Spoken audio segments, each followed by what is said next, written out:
ભાવનગર ખાતે વડાપ્રધાન નરેન્દ્ર મોદીની ઉપસ્થિતિમાં સમુદ્ર સે સમૃદ્ધિ કાર્યક્રમનું આયોજન કરાયું છે। આ કાર્યક્રમ થકી ભારત સરકાર અને ગુજરાત સરકારના વિવિધ વિભાગોના 26,000 કરોડથી વધુના વિકાસ કાર્યોની ભેટ આપવામાં આવશે।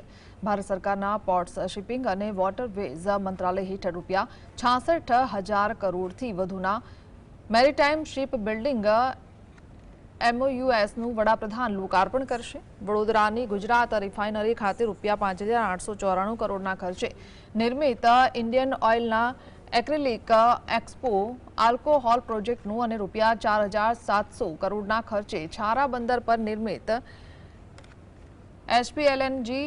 LNG રેગેસિફિકેશન ટર્મિનલનું લોકાર્પણ કરશે। આ લોકાર્પણ અને શિલાન્યાસના કાર્યક્રમ પૂર્વે ભાવનગરમાં વડાપ્રધાન નરેન્દ્ર મોદીનો રોડ શો યોજાયો હતો, જેમાં ઓપરેશન સિંદૂરથી લઈને જીએસટીના ઘટાડેલા દરને લઈને ઠેર ઠેર બેનર લાગ્યા છે।